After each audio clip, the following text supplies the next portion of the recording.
externa o cualquier energía que actúa directamente sobre mi contenido y mi continente. Y pues obviamente me van a generar daño hacia mi tejido y, y también me van a generar alteraciones funcionales. Pues todas las funciones del sistema nervioso central se van a ver comprometidas. Entonces, aquí tenemos que tomar en cuenta que, pues bueno, podemos encontrar desde lo que es pérdida de la memoria, pérdida de la conciencia, podemos encontrar paredes de ciertos pares craneales, podemos encontrar fracturas de nuestras partes óseas, podemos generar, y pues bueno, este tipo de traumatismo no nada más se va a acompañar con lo que es una lesión directamente a mi tejido cerebral, también se van a asociar a otro tipo de afecciones, en este caso del macizo facial, fracturas a nivel de lo que es la columna, lesiones en este caso a nivel de lo que es mi columna cervical, que pues bueno, también me pueden generarme problemas. En general, es muy frecuente este tipo, esta afección es muy frecuente en hombres. ¿Por qué? Porque ellos salen más a trabajar, tenemos la relación aproximadamente de 3 a 2, es más frecuente entre los 15 a 45 años, pero tenemos una media de 25, y por frecuencia pues son más los traumatismos leves, son más frecuentes que los moderados que los graves. Los graves tenemos en cuenta que como tal me van a generar mayor daño neurológico y como tal pues van a repercutir mucho en su vida cotidiana e incluso en la recuperación de los mismos. En México pues es la cuarta causa de muerte. Obviamente son secundarias a muertes violentas y por accidentes, y el número uno que encontramos van a ser principalmente los de motocicletas y los conductores en estado de ebriedad, que ocupan el 75%. El otro 25% lo van a ocupar sobre todo caídas en los infantes, y en la otra van a ser en los adultos mayores de 65 años. ¿Ok? Aquí tenemos una razón de hombre-mujer de 3 a 1, y pues bueno, esto va a depender. ¿Cuál es el agente etiológico más frecuente? Los accidentes automovilísticos, acompañados sobre todo con intoxicaciones por el alcohol. Hechos violentos o caídas de su propia altura, pues bueno, también los llegamos a tener. Las caídas, la mayor parte del 50% son en mayores de 14 años y el 61% en mayores de 65 años. Los asaltos, en este caso con armas de fuego, con lesiones punzocortantes, pues también los llegamos a encontrar hasta el 10%, y pues las armas de fuego y las heridas penetrantes pues son secundarios a caídas de grandes alturas, sobre todo en objetos, en este caso punzocortantes.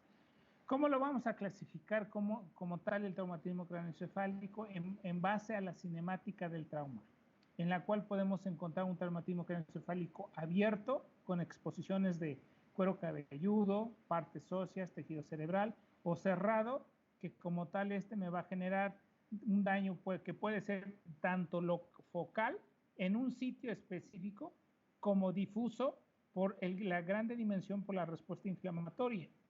Y pues bueno, el traumatismo le podemos encontrar con un traumatismo directo en el sitio de la lesión e indirecto en la zona de contragolpe, en la cual por el mecanismo de elongación o de chicote que tiene lo que es el tejido cerebral. Tenemos que aplicar en este caso las leyes de Newton, en la cual, primero, la ley de la inercia. Todo cuerpo permanece en estado de reposo o movimiento uniforme a menos que actúe en él una fuerza externa. Podemos tener un golpe, que nosotros vayamos en una bicicleta o una motocicleta y nos impactemos directamente hacia la parte roma, que puede ser una barda, que puede ser un poste, o en su caso, cuando nosotros estamos en reposo y llega la fuerza externa directamente. Entonces pueden generarme el golpe de manera directa o de manera indirecta. Definición de fuerza es: la fuerza es igual a la masa por la aceleración producida en el cuerpo. Entre mayor fuerza, pues obviamente, y la aceleración me va a generar desplazamiento de la misma. Y la ley de acción y de reacción, que por cada acción hay una reacción igual y de sentido opuesto. Y pues bueno, siempre hablamos, ya les había yo hablado de lesiones secundarias, que hay que evitar las lesiones secundarias, en la cual son las que me van a generar mayor daño. Las lesiones primarias es todo traumatismo craneoencefálico que me va a generar lesiones del cuero cabelludo, fracturas del cráneo, contusiones en el tejido cerebral, ya sea sustancia gris y sustancia blanca, lesiones vasculares y lesiones axonales por elongación o por la fuerza de aceleración en forma centrípeta que llega a tener lo que es mi tejido cerebral, por una laceración y una efracción del bulbo protuberencial, que es destrucción de la unión del bulbo con la protuberancia, abulsión directamente de lo que es el tallo hipofisiario y pues bueno, las rupturas de las arterias que me van a generar como tal una lesión arterial difusa. Estas son las que nos van a generar las lesiones primarias y tienen el efecto secundario o las lesiones secundarias. Estas son inevitables y estas son evitables. En las evitables, ¿por qué? Porque nosotros, el área médica, podemos interactuar en el manejo del paciente y podemos evitar en este caso las lesiones terciarias, que son las secuelas que nosotros vamos a ingerir en el paciente. Las lesiones secundarias, pues ya saben ustedes, tenemos desde lo que son hemorragias intracraneanas, desde un hematoma epidural, hematoma subdural, una hemorragia intraparenquimatosa, hemorragia subaracnoidea, el efecto que tiene esta, sobre todo el edema cerebral, ¿sí? Las laceraciones o las lesiones cerebrales como tal. El edema cerebral, acuérdense ustedes que me va a generar tanta presión que me pueden generarme compresiones de las arterias, sobre todo a nivel del polígono de Willis, que puede ser cerebral anterior, cerebral posterior, las comunicantes, y que me van a dar como resultado los infartos, que pueden ser locales o que pueden ser difusos. La hidrocefalia, cuando yo tengo una hemorragia subaracnoidea y me obstruyen mi sistema ventricular, pues voy a tener como tal una complicación de una hidrocefalia. Los higromas subdurales, el neumoencéfalo traumático y los quistes subaracnoideos son secuelas de un traumatismo que puede ser un hematoma intraparenquimatoso principalmente. Y pues bueno, ¿cuáles son los mecanismos del trauma? Tenemos el trauma directo y el trauma indirecto. El trauma directo, ¿cómo es? Es cuando yo tengo el objeto directamente sobre una cabeza móvil. Puede ser un golpe con un bat, en la cual voy a generar una fuerza directamente a mi cabeza inmóvil, o mi cabeza inmóvil o en movimiento sobre un objeto inmóvil o rígido. Y aquí tengo yo el mecanismo de golpe, que va a ser el directo, y el mecanismo de contragolpe, que va a ser el indirecto. Las fuerzas de cizallamiento. Esto es secundario a las lesiones que ejerce el tejido cerebral en las partes óseas, principalmente a nivel de lo que es la base del cráneo, como pueden ser alas mayores del esfenoides, como puede ser, en este caso, las apófisis clinoides del esfenoides, y pues bueno, como tal, me pueden generar disrupción o lesión directamente a lo que es a mis hemisferios. La torsión y la rotación, dependiendo de las fuerzas de dirección opuestas que tuvo en este caso mi cerebro. El mecanismo de aceleración y desaceleración, pues está relacionado principalmente con el retardo en el movimiento, principalmente con el mecanismo del trauma directo o indirecto.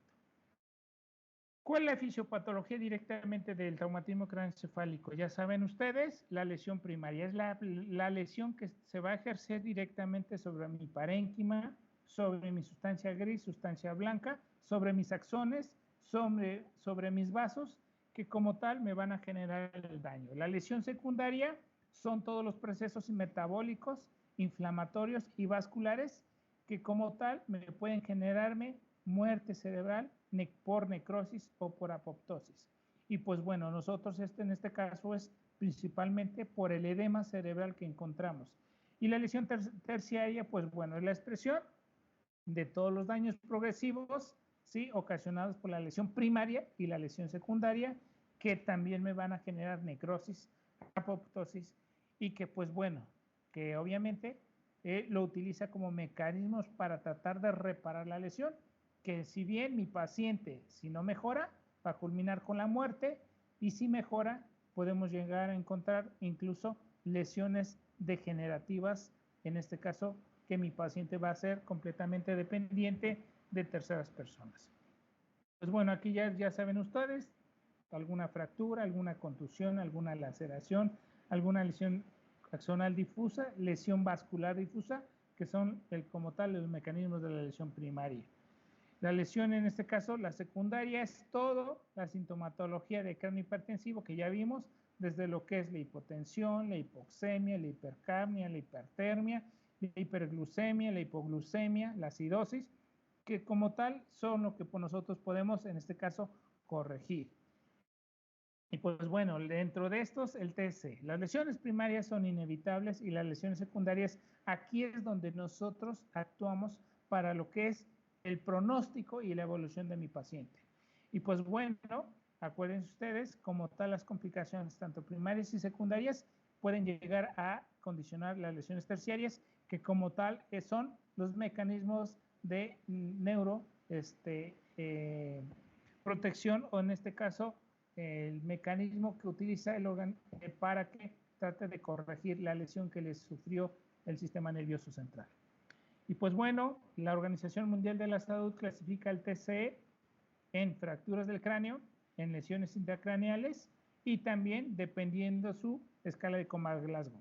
Desde lo que son las fracturas, pues acuérdense ustedes que no nada más van a ir acompañadas de fracturas de la bóveda, de la base de cráneo, sino también, en este caso, de mi macizo facial. Entonces les encontramos fracturas de la bóveda, de la base, de los huesos propios de la cara y de ambos compartimentos. Las lesiones intracraneales pues las podemos encontrar desde conmoción, donde no evidenciamos por radiología ninguna lesión neuronal, ¿sí? Pero funcionalmente podemos encontrar alteraciones sintomáticas, somáticas, emocionales o conductuales, y que pues bueno, me está indicando que mi paciente sufrió un daño.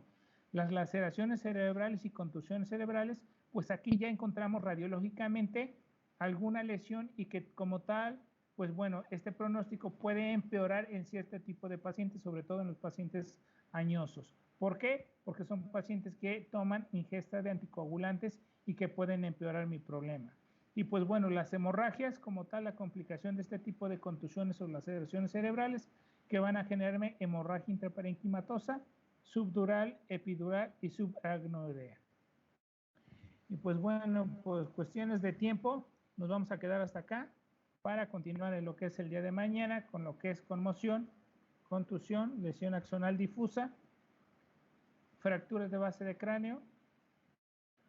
Así es que vayan preparando su caso clínico, sobre todo los de conmoción, por favor, y contusión.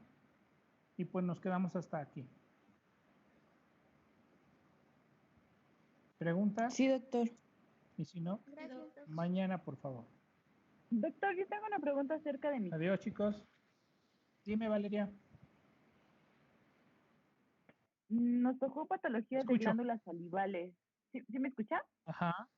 Sí. Y habían bastantes. Entonces quería preguntarles en cuál quería énfasis o cuáles quería... Hay dos mayormente. temas, patologías benignas y patologías malignas. ¿Cuál te tocó? Nos tocó infecciones de glándulas salivales, doctor. Las benignas. Hay bastante. Hay infecciones. Las más frecuentes son las virales y aunque tenemos bacterianas. Y sobre todo con las más graves asociadas con VIH. El que ustedes quieran de los casos.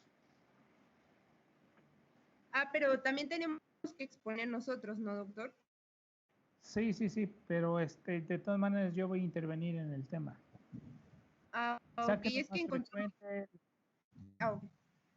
Es que encontramos parotiditis aguda, epidémica, que es popaperas, la vírica, también por virus por VIH. Las clasificamos las infecciones en virales y bacterianas y las clasificamos asociadas en este caso con VIH. Tenemos las crónicas también, que son menos frecuentes, pero también las van a mencionar.